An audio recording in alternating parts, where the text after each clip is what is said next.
Hello Garage Squad, my name is Kent and I'm making this video for Jerry, my friend, who has no clue that I'm making this video and that I'm asking for help because he would never ask for help on his own. He'll just struggle through it and make the best of it and do a lot of cursing when things don't run right. But I'm tired of that, and so I'm pleading for somebody who can help us. I'm not very good at making videos and I'm not a YouTube junkie, so I'm going to read the rest of the story to you. So here goes.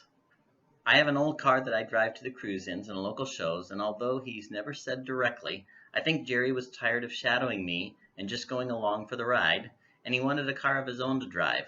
When he was a kid, his family had a 1960s Corvair, and he decided he would get one, and each of us could drive our own. Unfortunately, all he could afford was a very rough, questionable running fixer-upper. He had no clue what he was getting into when it comes to the uniqueness of making a Corvair run. He has tried endlessly to get the car to run, and when he ran up against a brick wall, he tried to find a garage that would help him get the car running. So far, we have not been able to find anyone to help him. Restoration shops, VW shops that do horizontal engines, and specialty mechanics will not touch a Corvair because it is so unique. Everyone is hands-off. For years, he has managed to acquire a lot of spare parts, but the car just sits because it won't run correctly, and when it does move, it won't stop correctly. Most of the parts are used and have been given to him by other Corvair owners, or he has found them in junkyards. So it's questionable if they're even better or worse shape than the ones already on the car. The worst part is that he's spent countless hours trying to get it to run and hours on the brakes, but the car just sits. Between the oil leaks and the spongy brakes and the hard shifting transmission, he gets very discouraged because he's left to his own because everyone runs from the idea of Corvair repair. It seems like it's never ending and always chasing his tail trying to get things working. He's always 4 steps behind. He gets so excited when he thinks something is fixed, only to be disappointed when he still can't take it on the road.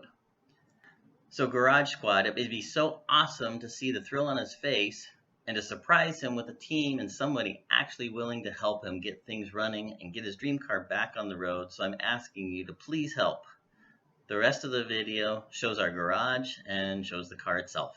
Thanks. Hope you choose us. Here are a couple of photographs of Jerry so you can meet him as well as our dogs. We are submitting a 1963 Corvair. This is our driveway and our garage with plenty of room for your equipment to set up and lots of guys to help. And now I'll introduce you to Betty Boop, the 1963, maybe 1964 Corvair. We're really not sure because somebody has welded on a different front end.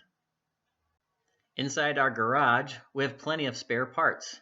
Lots of things for you to choose from, like an extra transmission, extra radio, extra suspension parts, extra grill, spare mufflers, extra carburetors, a bunch of mufflers,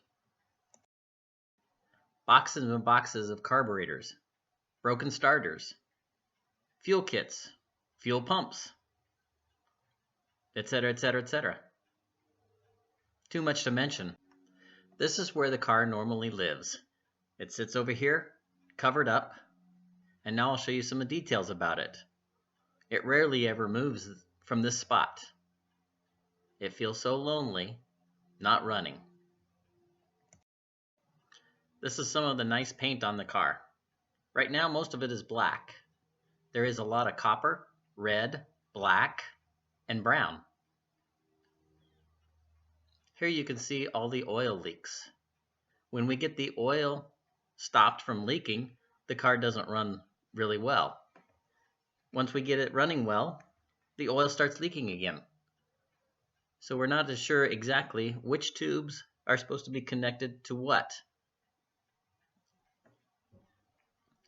Nice dents. Oh, missing a backup lens. A boo-boo here, a boo-boo there. Another missing backup lens. Inside, you can see that it's pretty rough from all the rust. It rains more on the inside than it does on the outside.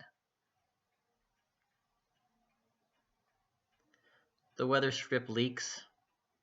Oh, missing weather strip in some cases. The windshield leaks from the missing weather strip.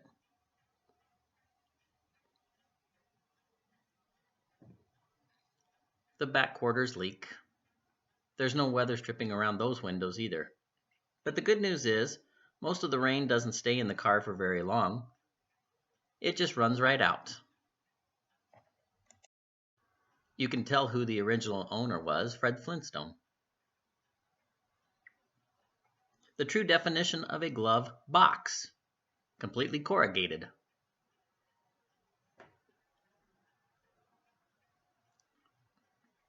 Here's a better view of some of the different colors on the car, and a lot more rust, because of, again, a lack of weather stripping. We both want to thank you for taking your time to watch this video, and hope that you do choose our garage and our project for one of your episodes.